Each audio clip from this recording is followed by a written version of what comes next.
Ciao a tutti, qui Valeria Cimò, vi do una sistemata, va. Donna viva, anzi vivissima, che vi proporrà il momento della sua ricerca. Vi racconterò dove ho spinto la mia ricerca. Sarà una triade in cui mi registrerò per comodità, a cui seguiranno dei forum, un dibattito dove io sarò presente live, dal vivo. L'abbiamo chiamata Evo Nativo perché ci siamo proposti, diciamo, l'esigenza di dare un nome a questa epoca che stiamo vivendo, che è l'epoca sicuramente della riappropriazione di ciò che ci hanno espropriato come nativi, come originari, come oriundi del pianeta Terra. E quindi è chiaro che per ricongiungerci alla nostra radice della terra, abbiamo dovuto esplorare tutti i sistemi di espropriazione che ci hanno inferto, a cominciare da quello del nome, fino a finire alle espropriazioni di tipo corporale, per poi capire che forse qualcuno ha l'interesse di espropriare anche il pianeta intero. Li chiameranno globalisti? Non a caso. Allora, Evo Nativo partirà da un primo momento in cui farò un breve riassunto su che cos'è questa finzione giuridica, poi passeremo a brevemente reillustrare le leggi naturali e dopodiché passeremo nel vivo della discussione dove queste leggi naturali verranno comparate alla musica e quindi in un altro momento andremo a analizzare in particolare le leggi naturali del mentalismo, della polarità, della vibrazione e della corrispondenza. Perché? Perché sono le leggi attraverso le quali, assieme a tutte le altre, questo nativo, che è stato un eroe, si sta guarendo per diventare sempre più consapevole.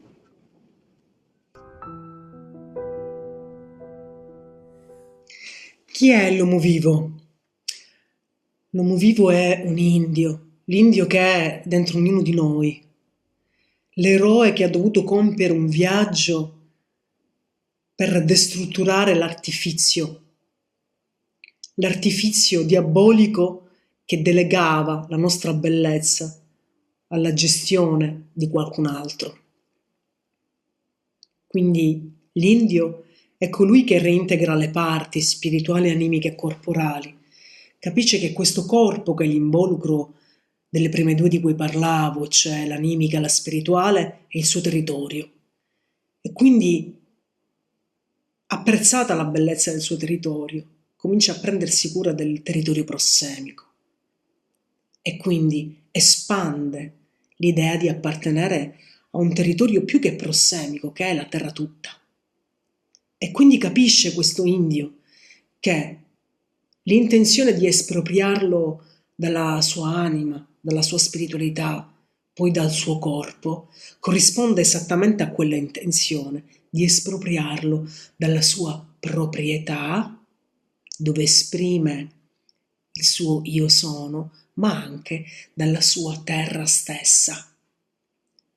Quindi vediamo come far compiere all'indio questo lavoro eroico che lo porrà poi in un viaggio di ritorno per raccontare cosa ha scoperto. È un servigio che l'indio e gli indios servono alla terra tutta. Riassumiamo brevemente quali sono le parti di questo artifizio. Sono le tre parti che conosciamo bene: il Vaticano, Washington DC, City of London, e quindi la religione, lo Stato, il potere militare e il potere finanziario. Questi tre grossi pezzi del puzzle, a cominciare dalla religione, ci hanno lentamente espropriato. Perché? La religione ci dice abbi fede, accetta tutto, non agire, tutto perfetto così com'è.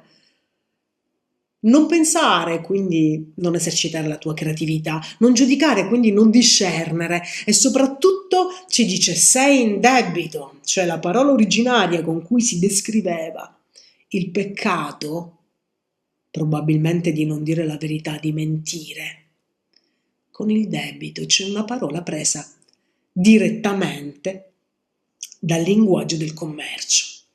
La religione è il puzzle forse che li contiene tutti o quello che li connette tutti, perché è in seno alla religione che è nata la macchina machiavellica del trust. Sappiamo cos'è un trust, è inutile ripeterlo, vi è un emettitore, un beneficiario e un amministratore. È un modo di scindere le parti e affidare queste parti a diverse entità. E così la Chiesa e i papi l'hanno fatto, mettendo dentro questo trust che diabolicamente scinde tutta la bellezza. Ha messo dentro un trust la terra, ha messo dentro un trust i beni della terra, ha messo dentro un trust gli uomini stessi riducendo gli schiavi e poi ha messo dentro un trust con la bolla del 1542 di Paolo III persino le coscienze, istituì infatti l'inquisizione che doveva scegliere se premiarle o punirle. Quindi cosa fa la religione? Crea quel meccanismo che poi ritroveremo utile dentro l'altro pezzo del puzzle, che è quello dello Stato. Perché questo trust diventa l'emissione della finzione giuridica, lo sappiamo, un fatto mai esistito ma ritenuto vero, in cui la persona fisica viene fatta corrispondere a quella giuridica scrivendo un bambino all'anagrafe con la deminutio capitis maxima, che significa la perdita di libertà. E quindi lo Stato subentra come beneficiario di questo trust emesso sul bambino alla nascita. E poi ancora, il terzo pezzo di questo puzzle, sto facendo un breve riassunto, è sicuramente il denaro, che è la linfa di tutto questo sistema diabolico. Sappiamo qual è la storia del denaro. Il denaro non è sempre stato come noi lo intendiamo. Nacque col baratto, dal baratto si passò al conio del metallico, il cui valore reale corrispondeva al nominale, cioè un peso d'oro corrispondeva a quello che era scritto sulle facce della moneta. Poi questo valore reale venne grattato letteralmente, soprattutto alla fine dell'impero romano, e quindi il numero che ritrovavamo sulle facce della moneta non corrispose più al valore reale dell'oro. E quindi lentamente si passò all'uso della banconota, perché i commercianti preferivano depositare il proprio oro e andare in giro con ben più leggere e agili banconote, ma queste banconote avevano il corrispettivo aureo, appunto il deposito dei suoi proprietari. Ma cosa si accorsero nel Medioevo? Che nessuno mai avrebbe rivendicato contemporaneamente a tutti gli altri clienti della banca il proprio deposito aureo, quindi il banchiere aveva la libertà di emettere molte più monete rispetto al deposito aureo, e quindi nasce così quella che modernamente chiameremo riserva frazionaria, che arrivò a un livello così basso, quello del 3%, fino a sparire completamente. E quindi a quel punto si pensò alla banconota virtuale. Una banconota virtuale che erode costantemente il valore del denaro a ogni transazione, che viene pagata come una gabella alle banche. Vediamo quindi che questa grande espropriazione è stata fatta prima a livello religioso, perché è un'espropriazione animica, poi a livello diciamo statale, perché è un'espropriazione territoriale, e poi attraverso il denaro diventa proprio l'espropriazione del valore creativo dell'uomo, perché il lavoro dell'uomo viene pagato con qualcosa che non ha valore, cioè con nulla. E questo verrà accettato per consuetudine. E poi infine abbiamo la storia della privatizzazione delle banche, dove lo Stato non è libero di emettere e stampare denaro per realizzare beni reali, perché è costretto a chiedere prestiti alle banche. E quindi le banche emetteranno in senso con giudizio da privato, cioè determineranno i boom economici, le inflazioni, le deflazioni e le crisi, quindi avranno il controllo totale delle nazioni. Perché vi faccio questo breve riassunto? Perché vi parlo da India, che ha dovuto rompere l'artifizio e fare questo viaggio eroico e tornare a raccontare dell'origine, quindi raccontare delle leggi naturali.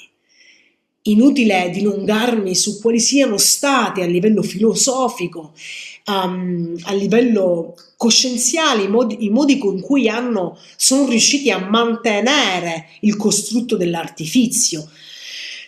Ovviamente il primo che ci viene in mente è proprio la distopia, che è cominciata diversi secoli fa, per finire con il concetto di transumanesimo che conosciamo. Ci sono forse tre grandi espressioni che dovremmo ricordare per capire come hanno abolito la rana, cioè come sono riusciti a mantenere l'artifizio. Una è che ogni uomo è in guerra con l'altro uomo, quindi il principio filosofico dietro cui si cela il concetto ben più antico del divide et impera. Un'altra espressione è che l'uomo va protetto, quindi si inocula negli indigeni l'idea che è inutile svilupparsi in coscienza, che è la realizzazione del paradiso dove tu non hai bisogno di protezione perché è il tuo comportamento che ti assicura la bellezza e la gioia della vita. E la terza espressione è che la natura è caotica e crudele. E questo non è affatto vero. Perché? Perché la natura non è caotica e simmetrica, lo vedremo quando parleremo di musica, e perché la natura non è crudele ma tende sempre all'equilibrio. Ecco che già stiamo entrando dentro il concetto delle leggi naturali.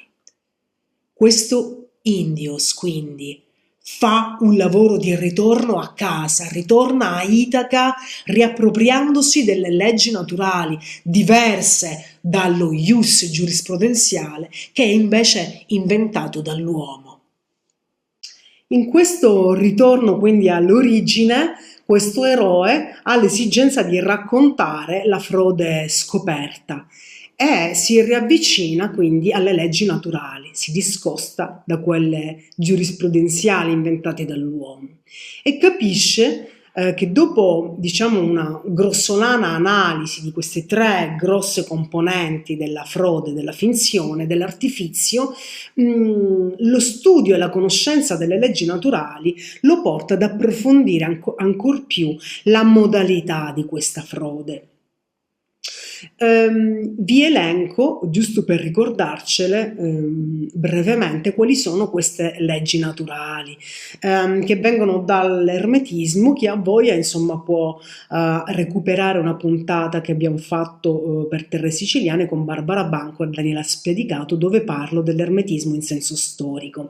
Le leggi sono 7, sono il mentalismo, tutto è pensiero, la corrispondenza, come in piccolo e in grande, come dentro e fuori, come in alto e in basso, la vibrazione, tutto l'universo vibra, non c'è nulla di immobile, la polarità, diversa dalla dualità, ci dice che i sistemi si distinguono per grado, il ritmo dice che tutto si alza e fluisce e tende all'ordine, la causa-effetto dice che la causa è il passato e l'effetto è il presente e che la causa è il perché. E il genere tutto ha un principio maschile e femminile. È importante capire che queste leggi sono contenute una dentro l'altra come una matriosca, il cui mentalismo è forse la matriosca più piccola perché è quella che si caratterizza dalla manifestazione più sottile di tutti, mentre il genere, quello che le contiene tutte, è che è relativo al mondo manifesto, quindi il genere è il più vicino alla realtà fisica, mentre il mentalismo è la legge più vicina all'essenza. Ovviamente il mentalismo, cioè il pensiero, contiene una corrispondenza, ha una vibrazione, ha una polarità, il pensiero ha un ritmo, il pensiero determina effetti, il pensiero genera e così via. La corrispondenza ha una vibrazione, una polarità, un ritmo, una causa e un effetto, la vibrazione ha una polarità, un ritmo, una causa e un effetto, la polarità ha un ritmo, produce effetti ed è un genere, il ritmo ha un effetto è un genere e la legge la causa-effetto ha un effetto generante. Quindi abbiamo visto che si struttura dentro una spirale E anche diciamo che l'ultima delle leggi, scusate, contiene tutte le altre. Questo perché rappresenta anche una risalita nel principio di causalità. Infatti possiamo ben dire che il pensiero causa tutto ciò che noi vediamo nel mondo manifesto. Ma questo eroe che diventa guaritore è come se adesso comincia a indagare a queste leggi che cominciano a appartenermi un po' meglio, con un po' più di consapevolezza, perché capisce che devono diventare i suoi ferri del mestiere, proprio come la borsetta del medico. E quindi come fa a renderlo proprio? Continuando a indagare su come questa frode abbia di conseguenza, di riflesso, manipolato anche le 7 leggi. Sappiamo benissimo che la legge del genere è manipolata nella teoria del gender, così come all'abuso pedofilico corrisponde proprio una manipolazione di questa legge, perché il bambino è l'esempio della generazione, ma anche tutti gli interstizi, scusate, burocratici che ci impediscono di realizzare qualcosa di creativo che può recare giovamento all'umanità, sono tutti gesti del sistema volti a sabotare un atto creativo di tipo mentale, oppure quello di arginare e emarginare gli artisti, che sono proprio l'esempio di questo tipo di generazione. La legge invece della causa-effetto come è stata manipolata? Questi signori del karma, cioè della causa-effetto, fanno in modo che l'effetto di una determinata causa che loro inducono non ricada su di loro, bensì su qualcuno che attraverso una manipolazione ha accettato di fare il lavoro sporco per loro. Pensiamo al consenso informato per i vaccini. Ma c'è un altro piano di questa manipolazione, che è proprio ciò che avviene nel momento in cui la scintilla divina decide di ritornare a vestirsi dei corpi sottili animici e poi prendere un corpo, perché diciamo manipolare lo spirito a quel livello, inducendolo a provare un senso di colpa rispetto a quello che ha fatto in passato, o solleticandolo circa missioni particolarmente eroiche, fa sì che quest'anima si incarni nella modalità in cui qualcun altro vuole, probabilmente perché questo qualcun altro ha un altro tipo di scopo. E quindi è importante padroneggiare la legge del karma, della causa-effetto, per tornare liberi nell'universo e restituire informazione e scegliere come e quando incarnarsi. Un'altra legge che è stata manipolata è sicuramente quella del ritmo, poiché sappiamo che a un certo punto il calendario lunare, composto di 13 mesi, venne sostituito col calendario giuliano fatto di 12 mesi. E questo ovviamente fu fatto per agevolare, diciamo, un mondo, il mondo del commercio. La polarità è stata manipolata in quanto è stata trasformata in bipolarismo, in dualità, perché è più facile ai fini del divide et impera, negando, diciamo, una visione invece graduale della presenza di una sostanza dentro l'altra, incluso il bene dentro il male, o la luce che rischiara l'oscurità.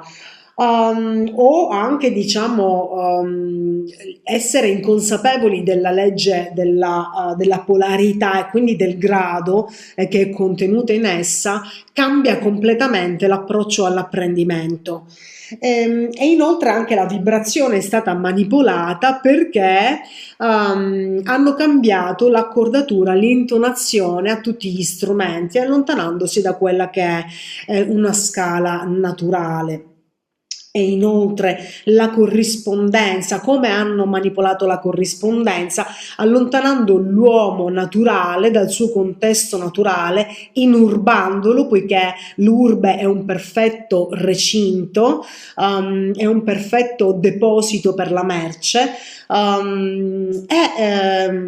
E perché l'hanno allontanato dal contesto naturale? Perché non si accorgesse di essere fatto a immagine e somiglianza di Dio, ma non di quel Dio che per capriccio a un certo punto ha deciso di portare avanti le sue sperimentazioni igieniche, ma di un Dio che è proprio il principio creativo di tutto l'universo. E infine hanno manipolato il mentalismo, perché innanzitutto denigrando la potenza creativa del pensiero e dicendo che in realtà chi pensa comunque lo fa in modo masturbatorio, nanistico, e che comunque il pensiero declina quasi sempre in una malattia psichica, mentale, come se il pensiero fosse sempre un chiacchiericcio della mente egoica, ma anche hanno diviso completamente quello che è il principio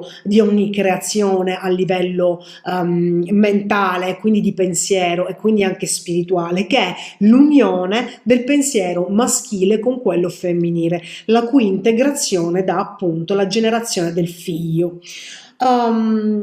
Quindi detto questo, abbiamo dato questi strumenti con consapevolezza al guaritore e adesso capiamo come questo guaritore capisce che questi strumenti sono un po' distanti da quelli tipici di un medico classico e che probabilmente possono essere facilmente paragonati all'armonia. Parliamo di armonia chiaramente perché le leggi naturali sono il ritorno all'origine dell'armonia e sono leggi naturali che abbiamo disegnato dentro una spirale armonica, proprio come una scala musicale. E probabilmente queste 7 leggi, genere, causalità, ritmo, polarità, vibrazione e mentalismo, corrispondono alle 7 note dell'eptacordo che si usa per tutte le composizioni musicali.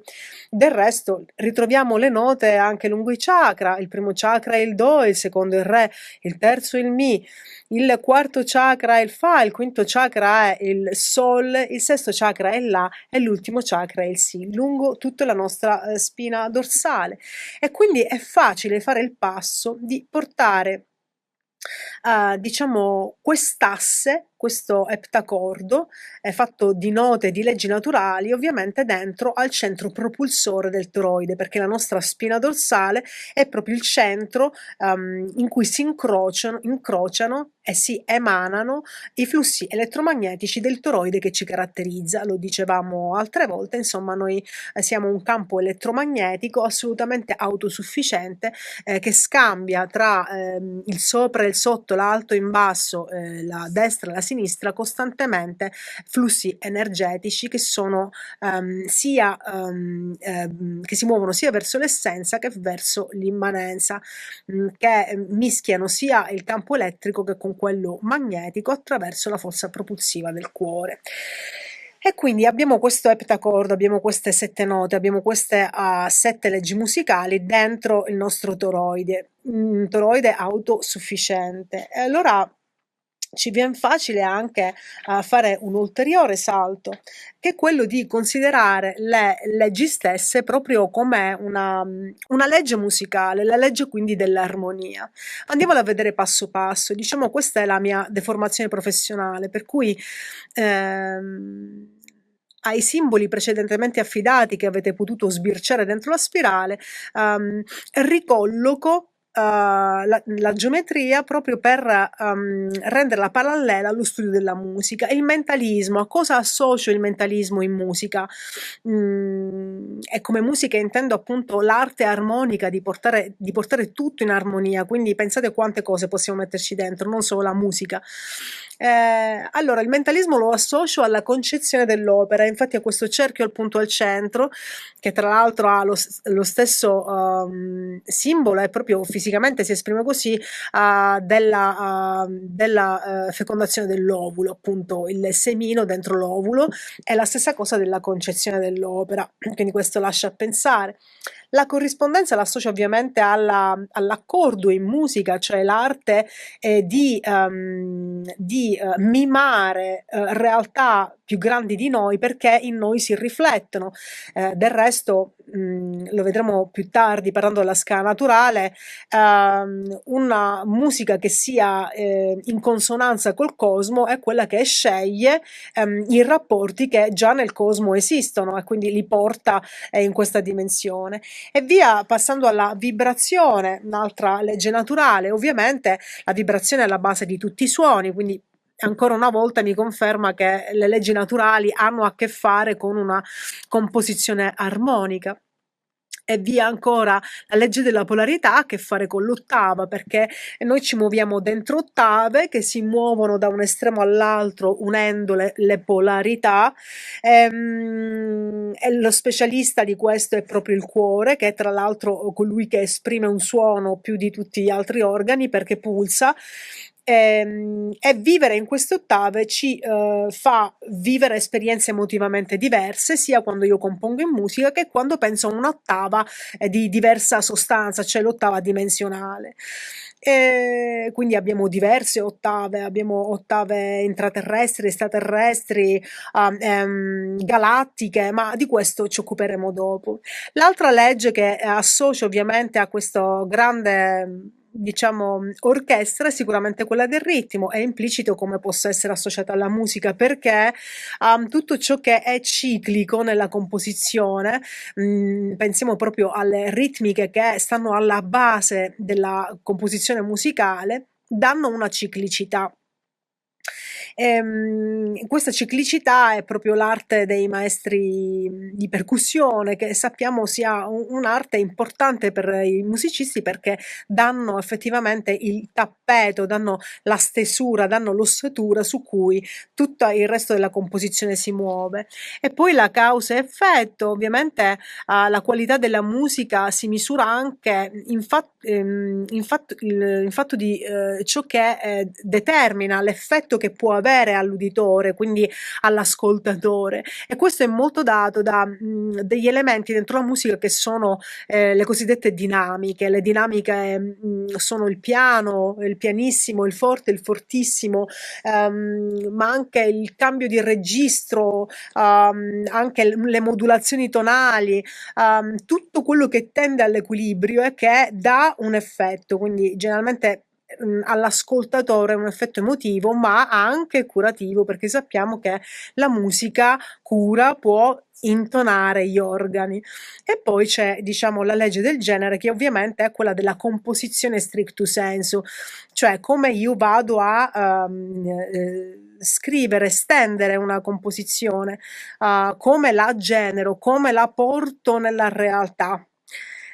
Ovviamente questo paragonare le leggi naturali alla musica mi dà ancor più questa sensazione di movimento, sia dal genere, dalla legge del genere verso il mentalismo, che dal mentalismo verso al genere, quindi sia dal puramente spirituale al materiale che dal puramente materiale allo spirituale.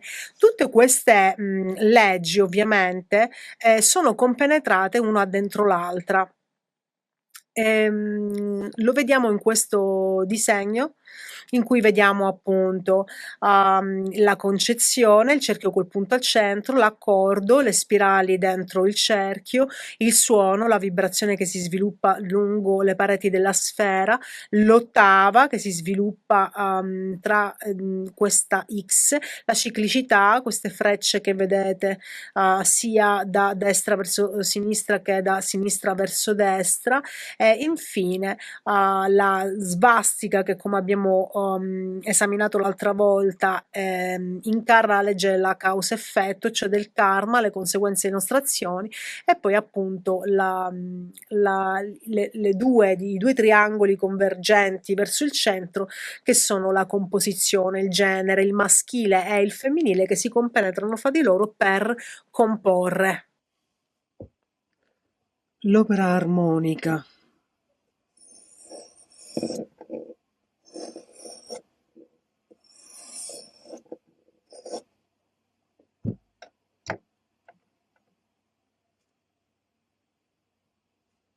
Il mentalismo.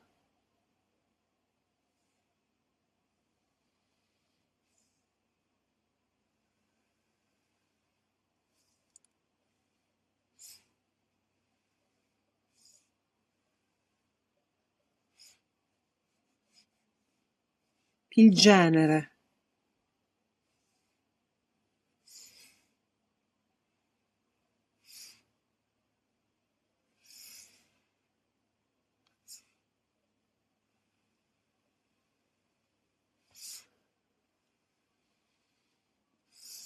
La causa-effetto.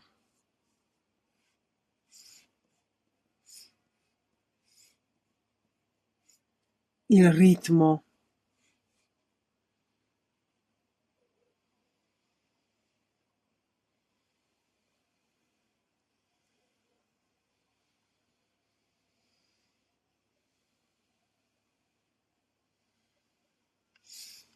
La polarità.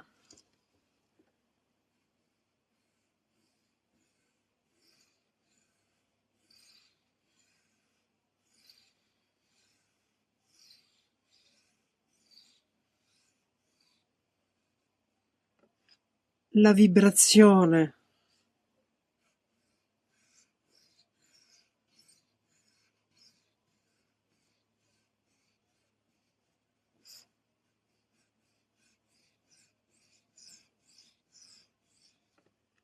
La corrispondenza.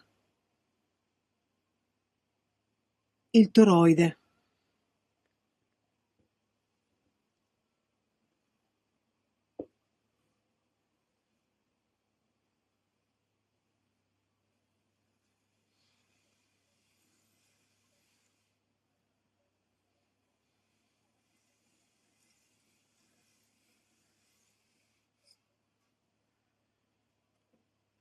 La cura.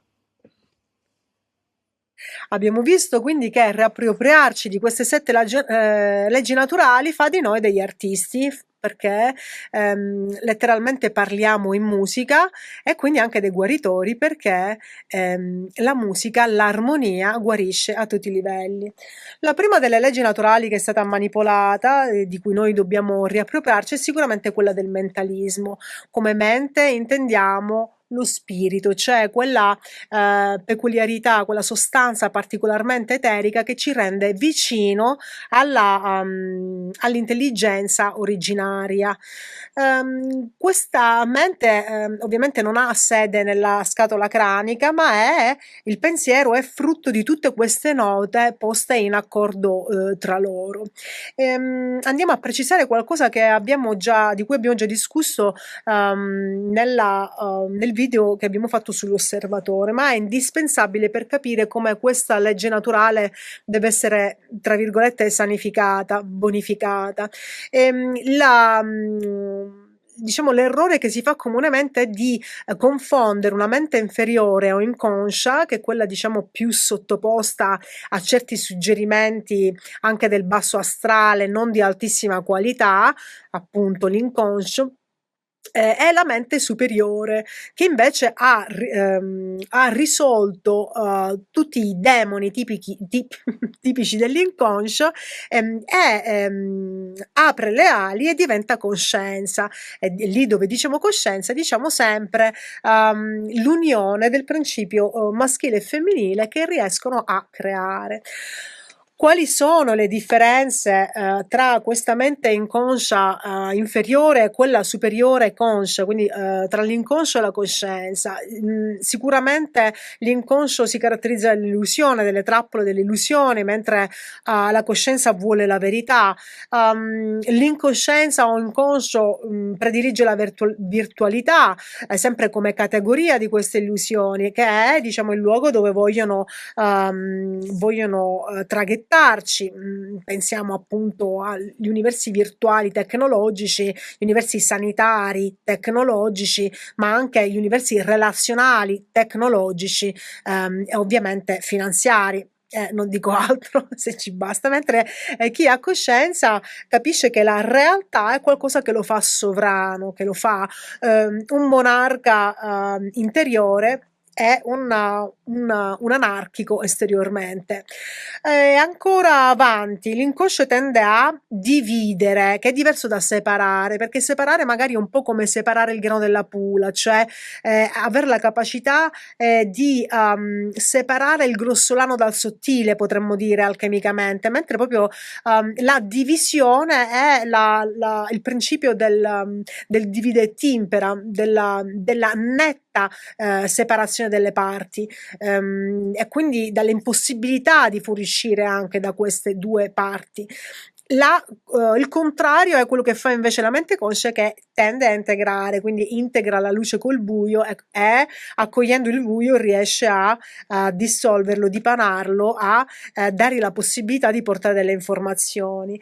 Inconscio, quindi la mente inferiore, è quella che non fa la legge del mentalismo, ma forse ne è la radice da cui parte, e inoltre tende molto a proiettare parte di sé perché è una mente egoica, quindi quel famoso riflesso, lo specchio di cui sempre si parla, non è altro che la proiezione di qualcosa di sé nell'altro, che però può avvenire sia in modo negativo, per esempio se parlo di un sentimento di bassa vibrazione come può essere la gelosia, che è in modo positivo, cioè proietto le parti generose e amorevoli di me, magari quando però nell'altro non vi sono. Quindi è un problema in entrambi i casi. Mentre la coscienza attua un altro tipo di strategia, che è quello della fusione, cioè come si dice, si fonde all'osservato per cedere le proprie informazioni e assorbire quelle che riceve dall'altro, da sé, per creare un tertium. Un'altra cosa ancora che fa la mente inconscia è sicuramente l'identificazione, un po' quello che fanno gli adolescenti quando si identificano con il VIP, con il divo musicale di turno, no? E invece crescendo appunto, quindi lasciando la coscienza penetrare dentro le proprie manifestazioni spirituali, è chiaro che si comincia a cercare sempre più l'autenticità che non un'identificazione. E ancora abbiamo un inconscio che tende allo scopo, al conformismo, che è il fenomeno che abbiamo visto durante la pandemia, anche a costo, diciamo, di rischiare la vita.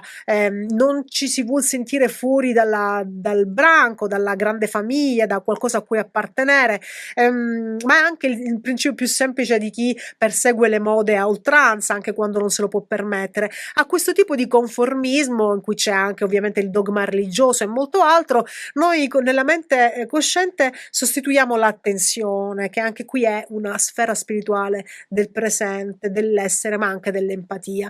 E infine la mente inferiore o inconscio è caratterizzata dall'inconcludenza, cioè l'ego lo porta a sfibrarsi, moltiplicarsi in molte parti, ma alla fine non avere una focalizzazione, perché cosa gli manca? Quello che maturerà poi in coscienza, che è una chiaroveggenza, cioè il vederci chiaro, sia in termini di dinamiche conflittuali che in termini propositive, progettuali, quanto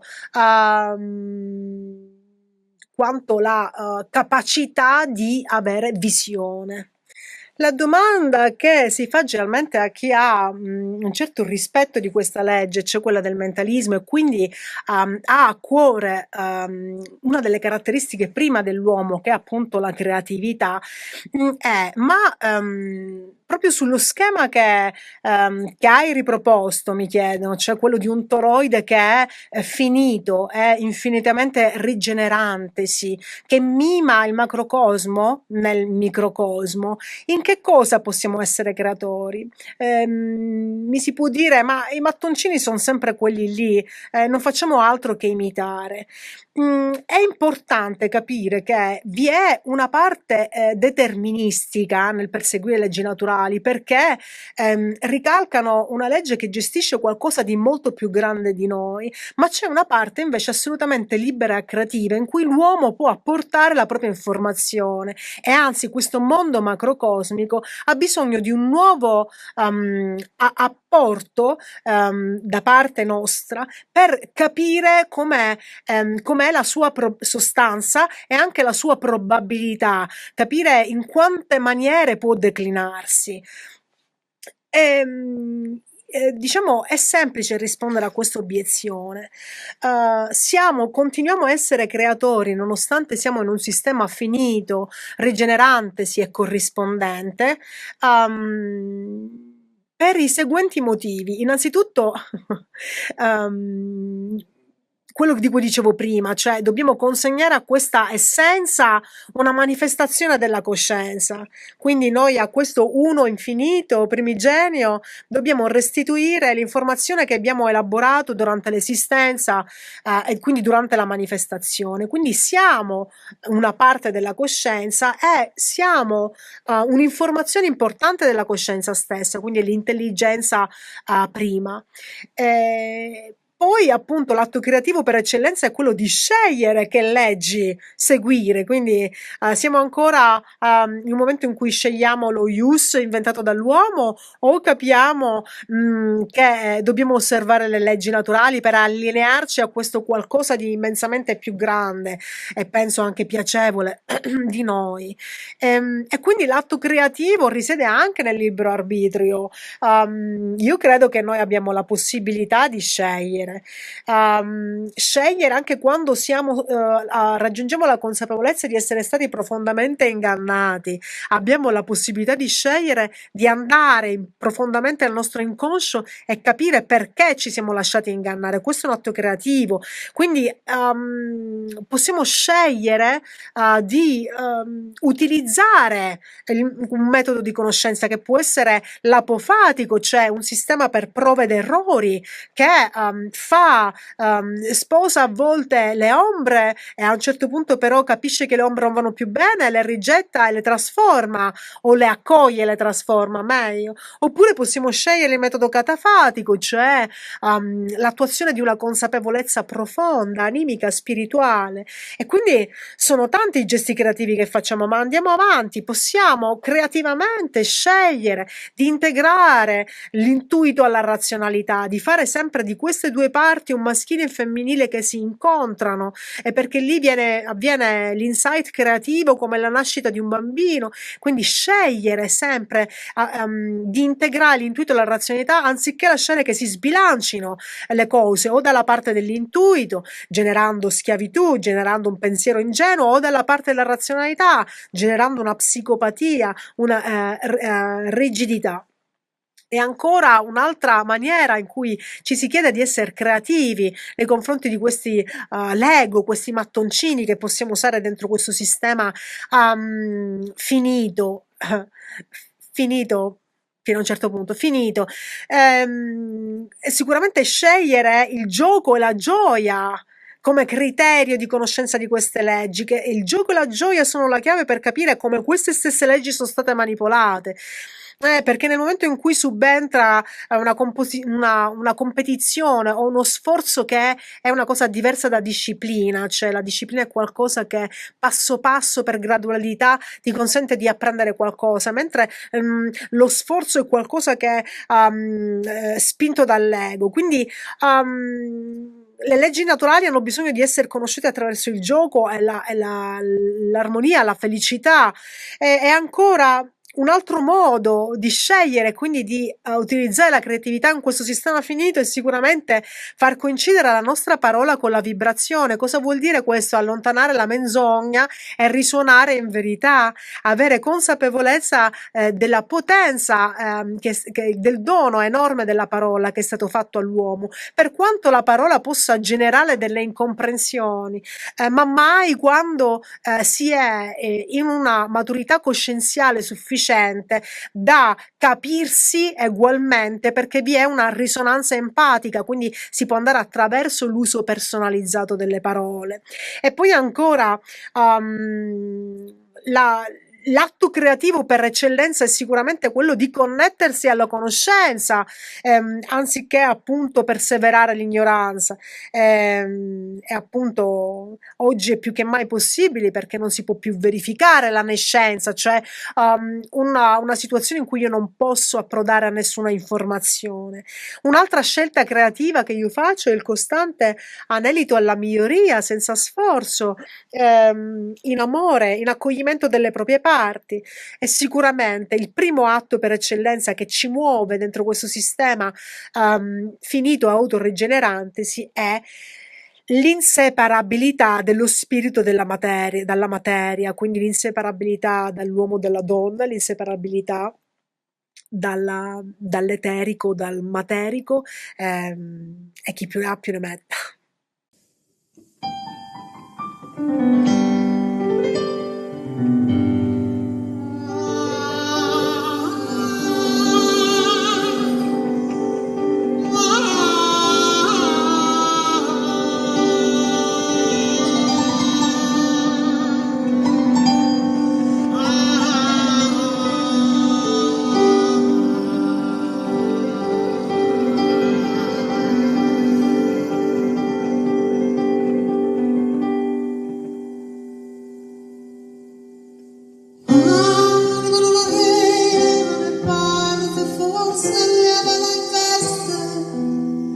Il vento e la libertà